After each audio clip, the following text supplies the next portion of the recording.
Welcome to today's episode. I'm so excited to be here with my good buddy, Kevin Antunes. And Kevin has had an unbelievable career as a music director and performer. He's currently the music director for Madonna. He's also been the music designer for Michael Jackson's One, as well as Michael Jackson's Immortal World Tour. And those are both Cirque du Soleil shows. He's also worked with artists including Rihanna, Justin Timberlake, NSYNC, Brittany Spears. You've seen him on the Super Bowl halftime show back in 2012, and he's just worked with so many people. We'd probably spend the next hour going down your list of credits, but we'll skip that. And Kevin, I just want to welcome you to the show, and so thankful that you're here to share your wealth of knowledge and experience with us. Thank you for having me, Michael. I really appreciate you having me on today. Awesome. Well, like I said, you've had an amazing career, worked with so many artists for so many years. And I think everyone could consider that massively successful. A lot of us dream of having just a career, being a full-time musician, but to be able to work with so many, A-list artists, that's really a dream for so many. But I'm curious to know how you look at success when it comes to having a career in the music industry. It's a good question. I look at it as a steady narrative. I never look at it as they're just like, oh, wow, I worked with that one and this was incredible. And blah. I don't really see it that way. I see it as like it's linear and it's not. I'm following my career on this timeline. And along the way, I'm trying to spread as much information to everybody around me and learn as much that I can.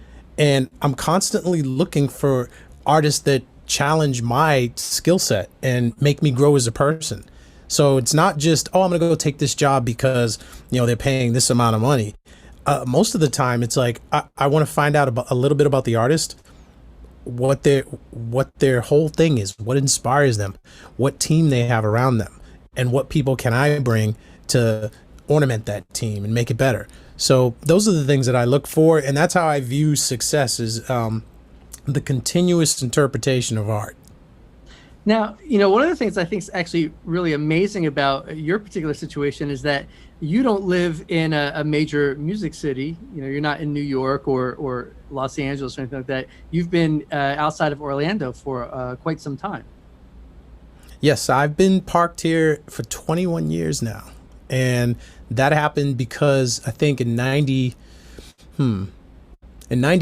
I started working with NSYNC, and I came down here to Orlando. Their manager, Johnny Wright, good friend of mine since New Kids on the Block, right? Knew him for, at that time, I think, since 88, so good friend. We worked on Snap together. I got the power.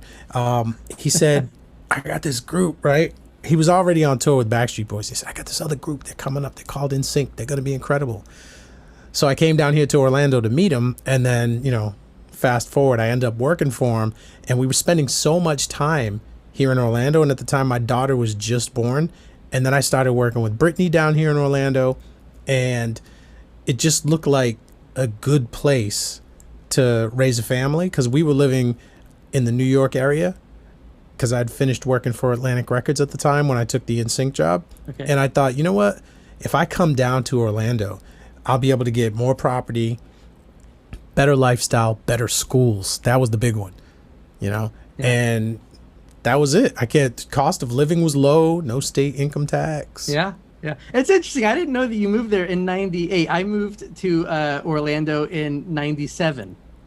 And then I actually left in November of 98 and moved to Nashville. Yeah. Well, that's funny. I started with the guys in 98, but I didn't move here until 2001. That's what it was. Okay. Yeah. I loved living down there. I still think that was one of the best years of my life was living in Orlando. And for a minute, it was a music town. Yeah, and there was so much to do, especially in the late 90s when I was living there. There was so much to do. And I remember one of the very first things I did when I moved there from New York was I got my season pass to Disney. Oh, yeah. I had that. Recently we got rid of it, but the one that my kids loved is the season pass to Universal. Oh, yeah. Well, now you have that's all the teenagers do. Yeah, Harry Potter land over there. So, What would you say have been some of the strategies that you've implemented throughout your career to, stay consistent and stay focused? Especially working from artist to artist to artist.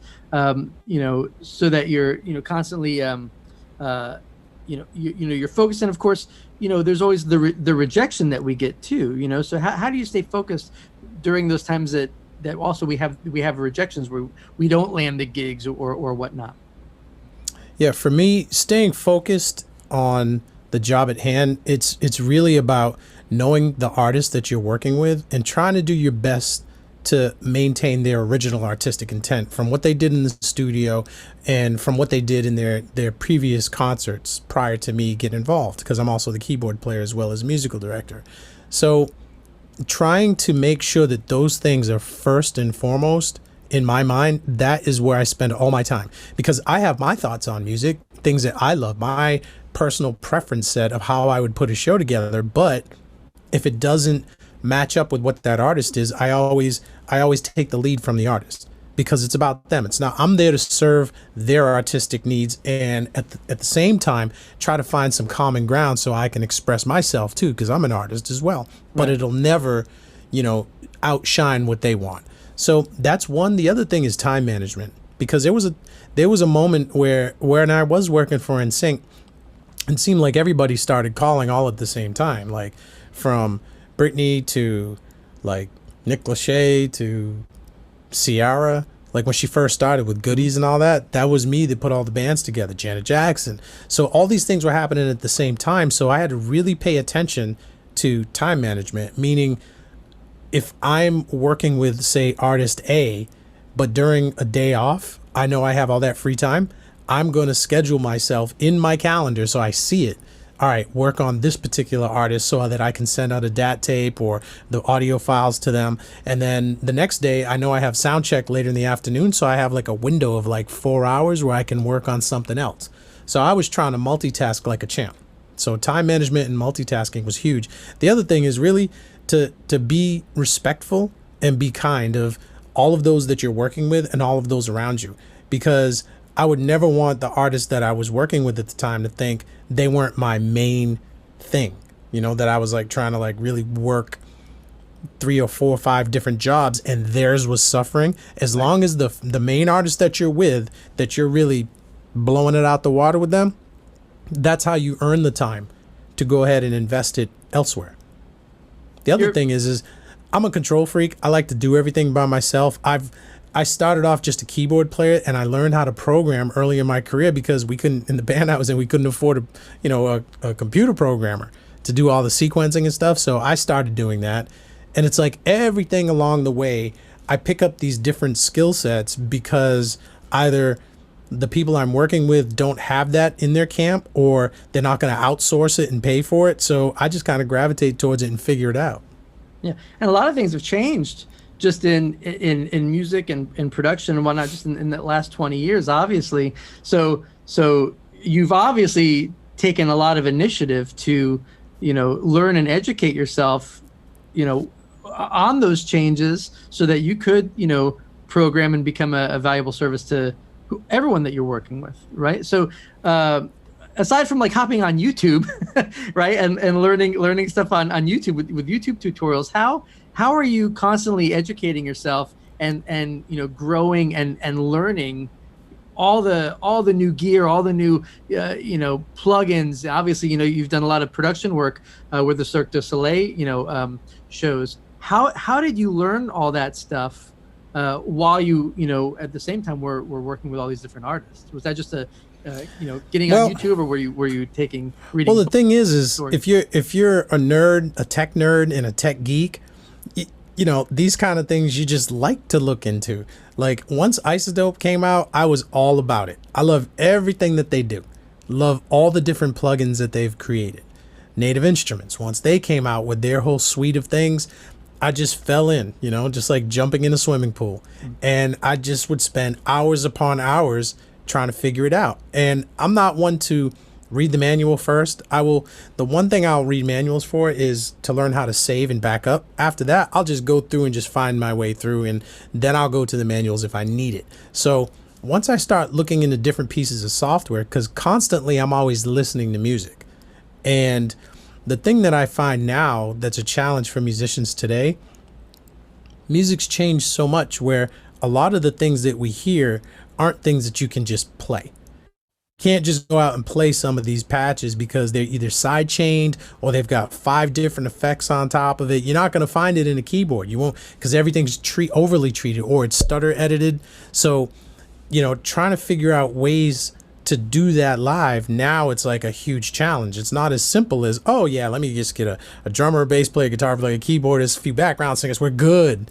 No, you got to think outside the box now, because the original sound sources that the artists are using are so varied and are so deeply intricate that you have to make it so that when you recreate these songs live, they got to sound like the record. You can't sound like a wedding band. You got to sound, and there's some good wedding bands out there, no diss to them, but they don't have access to the original sound files that I do.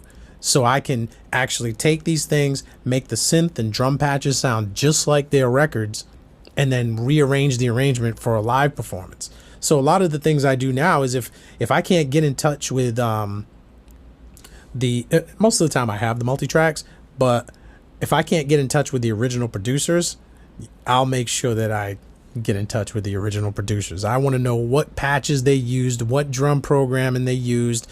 They don't have to give me their original sequence because I have the multi-tracks. Just tell me what patches you had, because it benefits the artist and it'll keep their career with that particular artist in the good grace. Because I'll go back to the artist and say, hey, I talked to producer such and such. Look what they did. They sent me your vocal plugin, your vocal chain that you used on that record. So I know with certain artists that I work with, every song that they do, they want that vocal sound for that song. You can't just put a reverb on me. No, not just a delay. No, I want everything that was on that vocal so I sound like that song. So that's where we start, and then we subtract or add or, attenuate for it. I love the fact that you actually talked about getting on the phone with the producers and how you will get the actual files, because just the underlying point of that is so important, of just getting on the phone with people. I have people who are always reaching out to me because of the program and stuff like that, and asking me questions about even stuff with like their PRO and ASCAP or BMI or whatever they're with, and I always have to respond and go, I don't work for those companies. I have no idea. You're a member. Why don't you call them? And there's always that shock of, oh, I can call them. Yes, you should call them. If you have a question with anything, you should get on the phone. And I feel that, at least in my world, with a lot of the musicians that I talk to on a consistent basis, a lot of them just don't get on the phone with people. And I always share the story of how when I switched from ASCAP to BMI, I was having a bit of an issue with it, like a lot of people do. And instead of just going and trying to figure it out, or maybe calling the receptionist at the local office, I actually called the president of BMI. I had to get his number. It was a process to get his number, but I actually called him directly, Michael O'Neill. I got him on the phone, and after I got off the phone with him, about 45 minutes later, the vice president called me, and he's the one who handled the whole process for me. But I'm always surprised when people are shocked by that. Well, you called him? Yes. Everyone's reachable. You just get on the phone and you call them, and you get the information that you need. Because you're a member of the organization, or in your case, because you're the music director for the artist that producer produced. Yeah, and it inevitably it'll do the producer good to provide these pieces of information, because it makes their song sound better live, and it keeps them, like I said earlier, in that good grace with the artist. Maybe you don't work with that artist again, but if you go work with another artist, they talk. Artists speak to each other. You may get a good referral. The other thing that I noticed too is, like I was saying about these different sound sources, there's a lot of phrase playing that I do nowadays. Like in my latest rig, I had a couple of Native Instruments machinists, the drum machines, set up, and I would sample phrases, because they're things that like are multi-layered, things that you can't play them because they're a sound effect with a keyboard, with effects, with whatever. So I started dropping them on the pads while I'm playing keyboards with the other hand, so I can do it, and it was fun to play that way. It's Oh, just yeah. it's a different approach, and you just got to change with the times. Yeah, that's kind of using modern technology, to your advantage. So we've talked about, obviously the skill set is always an understood aspect. You can't have a great career unless you've developed the skill set and you've taken the time. You've obviously, taken the initiative with your actions. Um, you know, so I'd love to talk to you about mindset, and how you approach, or how you've approached your whole career, and the mindset you've had when you've approached it. A lot of people always think, well, I can't do that, or that opportunity is not going to come to me, or they have the I can't, approach. And I'd love to get your perspective of how you've approached it from the beginning and how you looked at building a career from your mindset perspective. It's funny. I look at it totally different, and it's old for me. It's not something that's new. It's when I was a kid. And you said something earlier when we were talking. You said that you'd sit on your beanbag and you'd play your guitar because you had this time. And now with the technology, you find it hard to do that, because there's different social media apps, there's notifications, there's emails, there's this and that, right? So when I first learned how to play, I was not I didn't have piano lessons. I had a little Casio CZ101, and all I wanted to do was learn the music of my father's band, John Cafferty and the Beaver Brown Band, so I could play sound check with them. That was the goal, right? So Yeah. that's how I learned how to play rock and roll from Bobby Katoya, who's in their band. And that's how I got my first dose of music and the love for it. So then out of high school, when I went to college, I had to take the piano test. So because you have to have lessons when you're a music major. And the three piano teachers there, one of them was amazing, really good person. The other two were so diehard classical that I suppose anything that I would have played, and just keeping it real, when I walked through the door, I think I just didn't fit the image that they had for what their music major was supposed to be. Mm-hmm. And as soon as I started playing, I think I was playing something like that, and they stopped me and they said, "What is your left hand doing?" That was the first question they asked me, and very honestly, I said, "It's playing the bass." What do you think it's doing?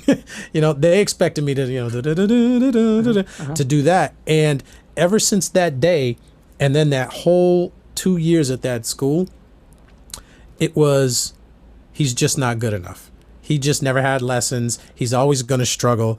And in my head, it was like, really? See, because in my world, I'm looking at my father's band. They just did, solid gold, and they're number 6 or 7 on the Billboard Top 100. So I'm not really connecting with what you're saying, that I'm not going to be able to make it, because I've got proof that it can work that way, because the guy that taught me, that's how he learned. So I just kept at it, and I said, anything that they put in front of me, I'll learn any classical piece. I'll have to break it down into its smaller components so that I can learn it, because I never learned the right fingerings or any of that, but for the pieces they gave me, I had to learn them that way so that I could execute that way.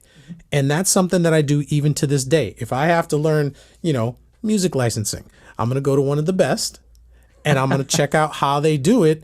And then I'm going to learn that pattern. I'm going to see what it is. So something that I learned at Northeastern University as well, when I start programming, putting concerts together, taking something that's large, breaking it into subsections and then into smaller components, and then working out those components, but also being able to multitask those components at the same time. So I got pretty good at that part. There was that feeling of the imposter syndrome when I was back at college, and I try to shake it because there's so many amazing players out there that like play jazz or classical or come from the church, like gospel, and like they kill it. Oh, yeah. I do not play like that. I play I just play what I have to play, and I'll learn what I have to learn. But and I've got my own feel, but that feeling was always there that, he's just not good enough. So I take that with me everywhere I go to prove everybody wrong, and I will outwork everybody. You'll see me in that rehearsal studio from 11 a.m. till 3, 4, 5, and I will do that when we're working with Madonna 6 days a week for 3 months during our rehearsal period. And my mindset during that whole time is to keep the room really open and chill, and so that every musician and singer and the artist can internalize what it is that we're doing. And I'm good at identifying everybody's musical superpower. So if you were in the room with me and I was listening to you play when we're in between stuff, I go, oh, that's what Michael likes to play. Cool. I'll find a place in the show to put that, because if I put that in the show somewhere, now I got you. You feel like you have some sort of connection to the show, and you're going to be a beast. You're not just playing because you're getting a check. Right. So I'll do that in a lot of different places to keep people like, damn, my stuff is in the show, or something that I can do is in here. I think it's a good way to get musicians and vocalists and, you know, even the audio guys. I do that with them too, a technique that they may use.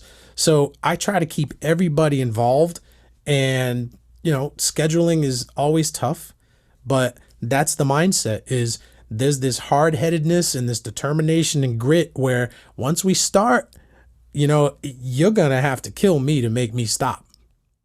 Hey, I just want to jump in here for a second and let you know that if any of your goals over the next year include recording and releasing a new album, generating placements of your songs on TV shows and films, or just building a fan base that will sustain your music career, I want to invite you to my special workshop, Real Musicians Don't Starve.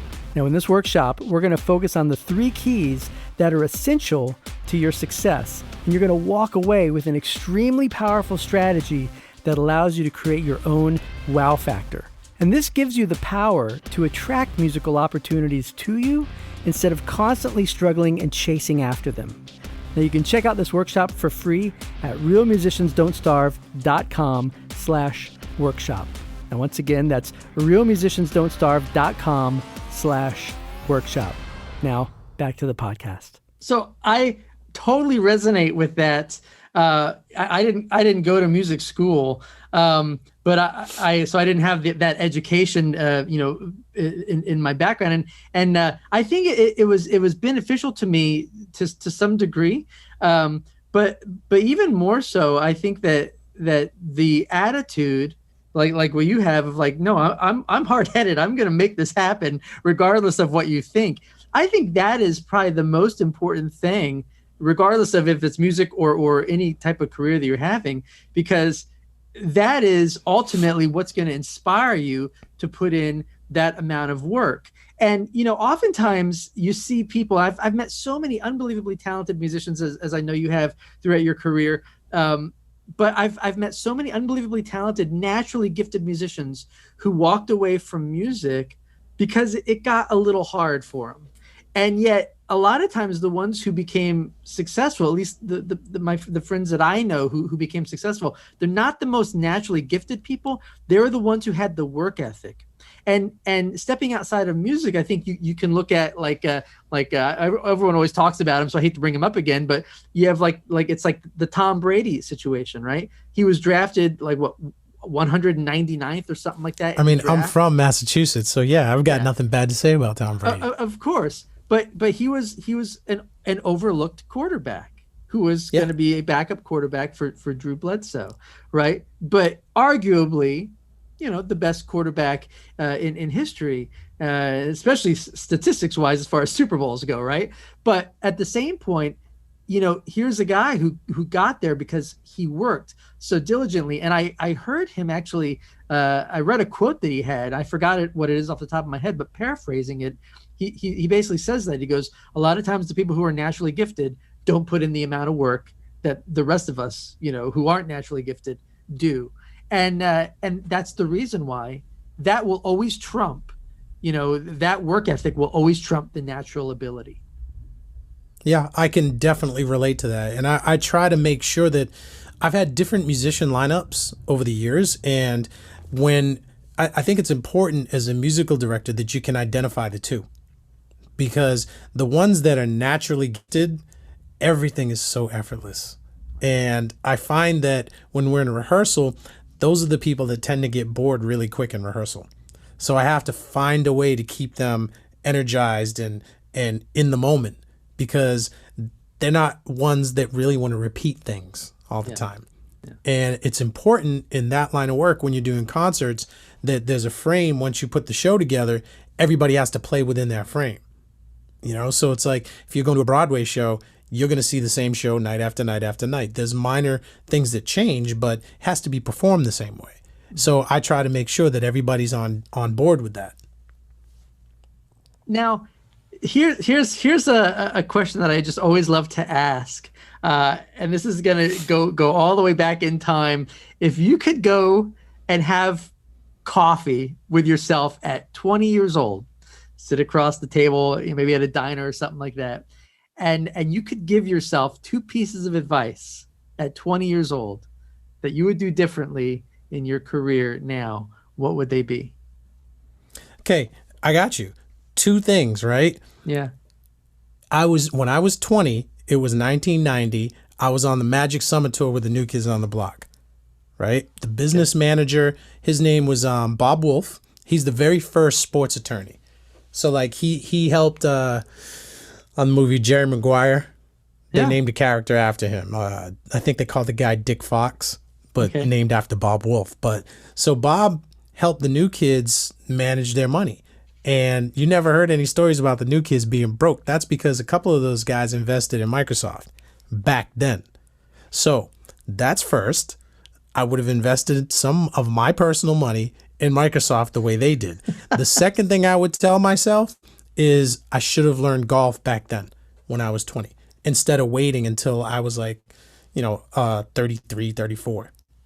I should have learned when I was 20. Because it's an amazing game. It teaches you so much about yourself and all the others around you. But as far as my career is concerned, I would never go back and change anything, because everything that I've done that I failed at, that was a struggle, all of those things taught me something integral about myself or about my skill set, and it defines who I am today, the good, the bad, the indifferent. So those things I wouldn't change because they've worked for me. Right. I think just the advice on thinking about investing alone is really potent, because a lot of times, we don't start thinking about investing until we're a bit older. But the reality is, if we could have started thinking about that when we were in our 20s. Oh my God, and it's incredible. Just the concept of compound interest. Just imagine if we were 20 and on a tour like that. If you just took like 20 grand, if you saved for a year and just had 20 grand set aside, and you went and you bought a small house that you didn't want to live in, that you rented out to somebody and just left it. Yeah. Just that would have been great. Yeah. Did I do that? Oh, no. I blew all that, buddy. I was just spending like a stupid 20-year-old. I was actually talking to my neighbor who teaches finance at a high school. And he said, he goes, I never have to, fight for their attention, because all these kids want to learn about money. And I thought that was such an interesting perspective, because I didn't learn finance back in high school, but just his attitude of like, I have a easy job because I'm never arguing with them. I talk about money in class and they're always paying attention. So that's incredible. But unfortunately, a lot of us didn't have schools that taught any of that stuff in investing and whatnot. That would have been amazing. But that's an important part of my job as well now, that when I have younger musicians and performers that I'm around, when we're out having coffee or at dinner, I will bring these things up and I will drop these nuggets of wisdom on them about how simple it is to just set some money aside so that they can have a financially healthy life. Because touring, barring COVID aside, touring is just challenging itself to sustain a career doing it. And you get these heavy influxes of money and then it's quiet. Then you get money, then it's quiet. So you have to learn how to balance that money. You just can't go running Louis Vuitton. It's like, oh my God, I'm like, look at me. It looks like Louis Vuitton threw up all over me. I've got everything.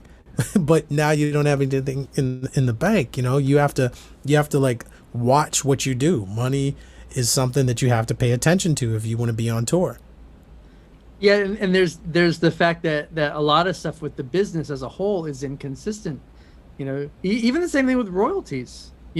You get a royalty check, oftentimes for a good chunk of change, and then you get nothing for a while. Then you get a royalty check, and you have to learn how to handle that And that the business side is something that a lot of musicians, I always talk about the business to musicians as often as I can, because when you understand not only the business of music but just really the business of living, it makes things a lot easier for you, because then you're able to take that money, like the touring money, and make it last and put it into, good long-term investments. And actually, that's a perfect lead-in to a manifesto that I have that I always read in every episode, and that is, real musicians are business owners, and our business is music.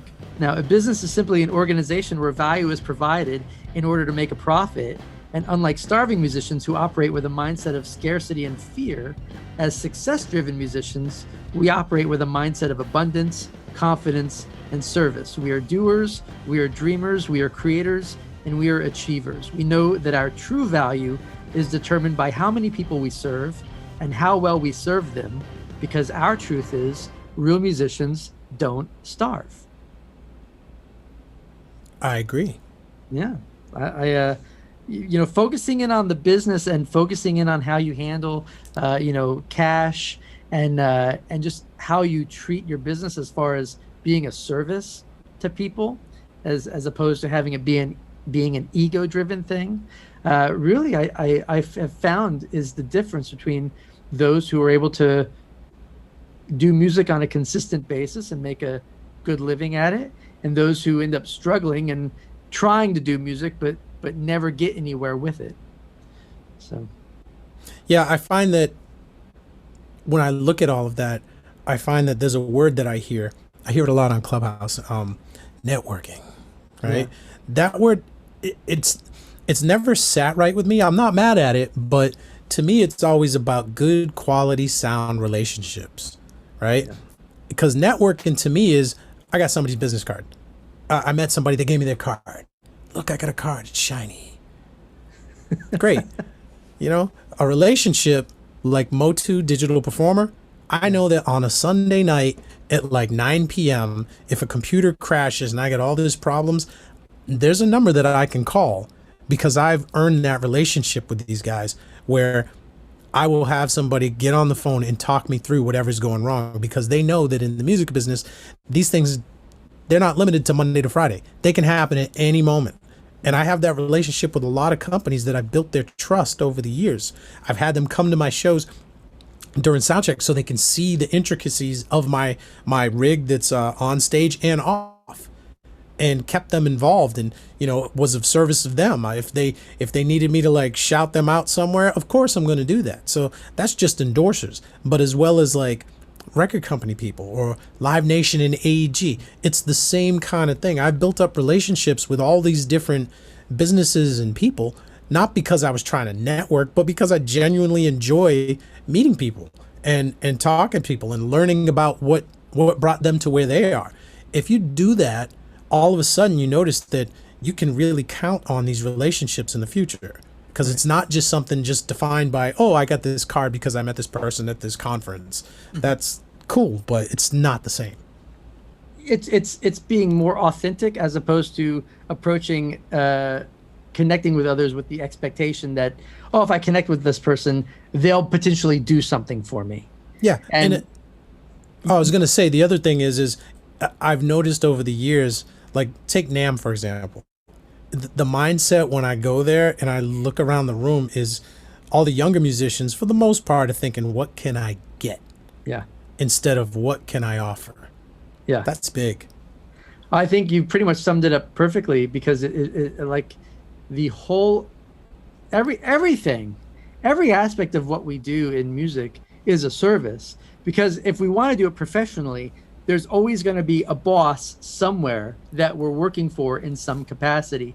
And even if you are the performer, if you are the Madonna in that case, the reality is that your bosses or the people that you're serving, we should probably approach it from that perspective, the people that you're serving are the people that are showing up and paying money to show up at the concert, right? You're providing a service. She's always the boss. She would never see it that way. She might not see it that way, but the reality is that she tells the crowd every night, I'm the boss of you. She's the best.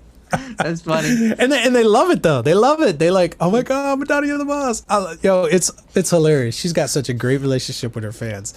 They got like this joke that it's cool. Well, but the perspective though is that still, you know, like they're paying the money to come see you. They're coming to see some type of entertainment and a show, right? So they're getting value for that money. So maybe a better way to state it is they're trading value for the money, right? So when you the way I see it, that somebody said something the other day, and I like this. A ticket is a contract with the artist. I love that. Wow. You know, because it's an agreement that I'm going to put some money, I'm going to invest money into this, and what I'm going to get is an experience that's unforgettable.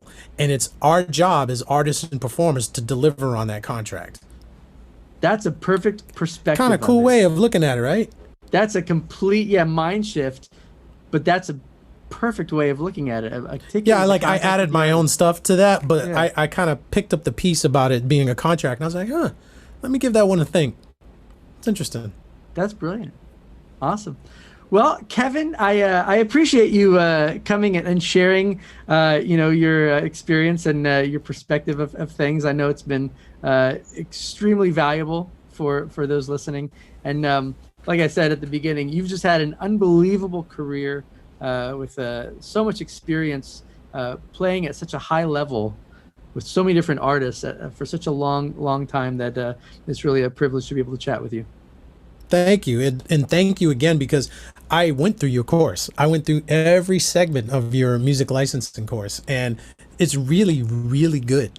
Because I've talked to a bunch of my other friends that are in that field, and as I start speaking, they're like, wait a minute, how do you know about this stuff? It's like it was like a secret or something like that. And they're like, wait a minute, how did you learn that? And I'm like, well, just, I took this really cool course.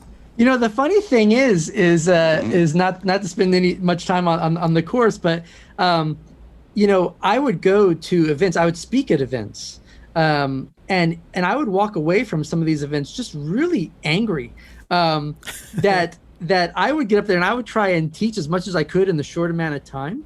But then there'd be these other people like supervisors and whatnot, heavy hitters in the music licensing space, who would get up and, all these people would be so excited about that 1 hour, conference later in the evening with these people.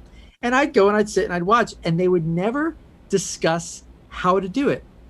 They would talk about why it's a great thing to get into, obviously, how profitable it can be and the opportunities that it provides independent musicians, but they would never teach the how.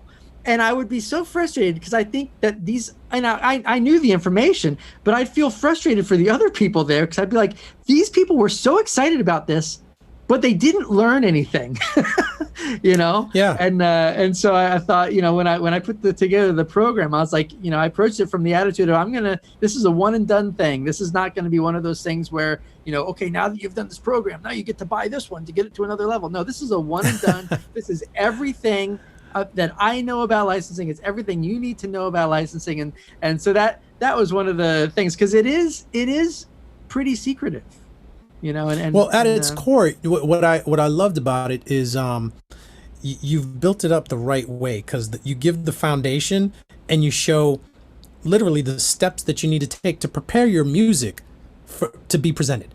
That right. I guess if I had to say it succinctly, that's what it would be. You've shown people how to prepare your music succinctly to show it to music supervisors or others in that space. Right. Yeah. Because so it can be considered. The first question I always get is how do I get my music? Who do I send my music to? And the reality is I have to go, that's a great question, but that's the wrong first question. That's much further down the line. And the way that I always try, a good analogy that I give is like, if you want to go to a Super Bowl party, it's Super Bowl Sunday and you have nothing to do, and you don't have any friends, what do? Well, you drive around a neighborhood. This is how you can find the Super Bowl party, right? You can just drive around a neighborhood, find a house with a bunch of cars in front of it, and then park your car and walk up and knock on the door. Well, if you do that, what's going to happen is you're going to knock on the door, the homeowner is going to open it up, and hello, and you say, hi, I see you guys are having a Super Bowl party. Can I come join you? And they'll say, well, who are you? And be like, oh, I just saw you had a bunch of cars, and I know that you probably have a bunch of food, and I could really, eat your food, and I could really go use your bathroom too. And of course they're going to close the door on you, right? And call 911. Yeah, like, we got some nut job standing outside. And that's how most musicians approach licensing. Like I know I can make money doing this, so I'm just going to blast my music out there. And of course, then, nothing ever happens. Well, that's like showing up, knocking on a door for a Super Bowl party and being like, I really want to eat your food and use your bathroom, and the door's going to close. But what you could do, and the way that the doors actually do open for you, is if you think ahead a little bit and you prepare, right? You got to build before you knock, so to speak. And if you put together a nice tray of chips and hummus and guacamole or whatever, and then you have another tray that you got a charcuterie board, and you're like, check it out. Yeah, right. You've got like your wings with your grandfather's recipe, and maybe some craft beer. But the thing is, you knock and you show up there, and the homeowner opens up. You're standing there with 2 arms full of food and beer.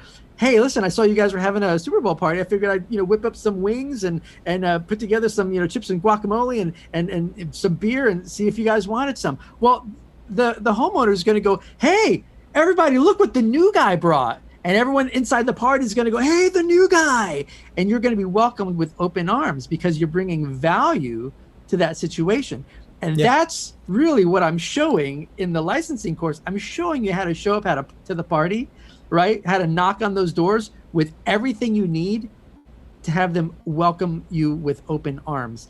And that really is the difference between the secret aspect of music licensing versus learning how to really successfully license your music and do it on a consistent basis, because it's all about showing up and delivering value to your end users, which is no different than your job of being a music director and providing incredible value to the artists that you work with. Yeah, I love that analogy. That's great. That's awesome. All right. Well, Kevin, I appreciate you joining us on this episode. And once again, so thankful that you're able to join us. No problem. Thank you for having me. And everybody out there, please make sure that you subscribe to Michael's pages and check out his website. He's the truth.